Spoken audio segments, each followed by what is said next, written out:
Indirect negotiations in Egypt on Monday amid hopes for a possible agreement on ending the Gaza conflict based on Donald Trump's ceasefire plan. Trump has promoted a 20-point plan aimed at ending the fighting in Gaza, securing the release of remaining hostages and defining their territory's future.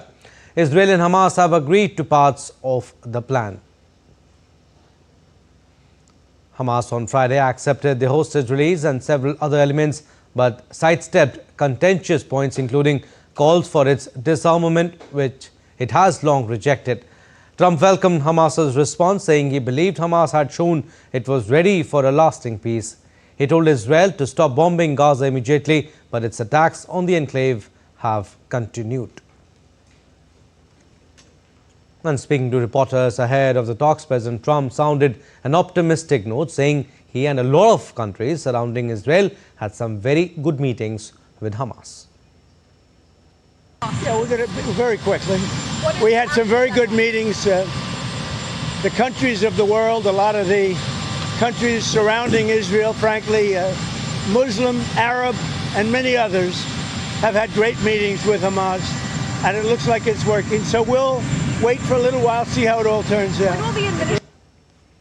Meanwhile, Israeli Prime Minister Benjamin Netanyahu has said that the responsibility lies with Hamas to fully accept the peace plan. Well, we accepted the deal, as did all the world. It was President Trump's plan.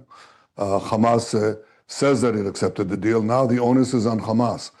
This plan consists of two parts. The first part is releasing all the hostages. Israel makes a tactical withdrawal, stays in Gaza.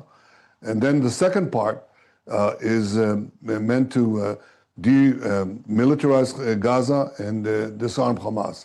That will be negotiated. Of course, I can't tell you if Hamas will agree to it.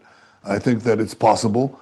I hope it'll happen, but I can't guarantee that it'll happen. And so if it doesn't happen, what President Trump has said is that he will back Israel completely in acting forcefully against Hamas. Well, let's hope that that we can finish it the easy way and not the hard way. All right, DD India's Akshay Dongre has more information on this, is joining us. Akshay, what's on the table in the initial phase of these negotiations? Are we looking at a full ceasefire framework or too early for that to happen?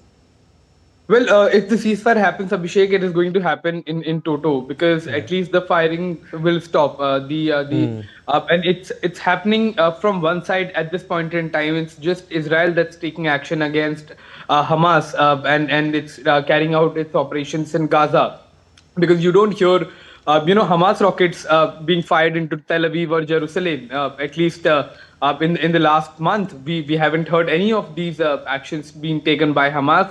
So the onus of stopping attacks lies actually on Israel, because it's Israeli attacks that are carrying out, night and night, night after night, killing several people inside Gaza, many of them innocent. And that is also attracting ire of ire of several countries in the world, including many allies in Europe.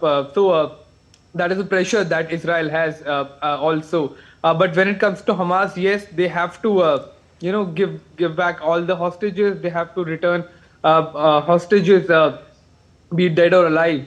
The situation remains complicated, honestly, Abhishek, because we do not know as of now what is going to happen, because the kind of conflict it has been going on for centuries now, as far as this issue, this question of the Palestinian land is concerned, of Israeli land is concerned, and who exactly inherits this land, who owns this land, and it seems that this is a far too complicated issue to be resolved in such a rushed manner. But if the ceasefire happens and if the hostages get returned, we can expect some kind of positive outcome from this. But again, Akshay, Trump's 20-point plan is being seen as the basis for these discussions. Can you tell us, what are the key issues? What are the key elements both sides have agreed to? Well, also to highlight where the problem may lie as far as 20-point plan is concerned. We have to get into what are the things that they will not agree to, because there are 20 points. Yeah. Most of them are being agreed by both of them. That includes return of the hostages, return of the bodies of the hostages by Hamas. Israel has agreed to do a tactical withdrawal, but it will remain in Gaza for time being. Both have agreed for implementation of a force that will international force that will remain there. Reconstruction of Gaza is part of the plan. But when it comes to Hamas, a couple of things are there that have raised question mark, and the group hasn't agreed to. That includes disarmament. That has been one of the prime demands of Israel, but hasn't been agreed to by Hamas. But they have agreed to return the hostages, to talk, and to come to negotiation table and talk about peace and implement a ceasefire, at least in the foreseeable future. So we can expect a temporary solution, but not permanent as of now. All right, keep track on that, Akshay. Thank you for the time being, but yes, we'll keep taking updates from you.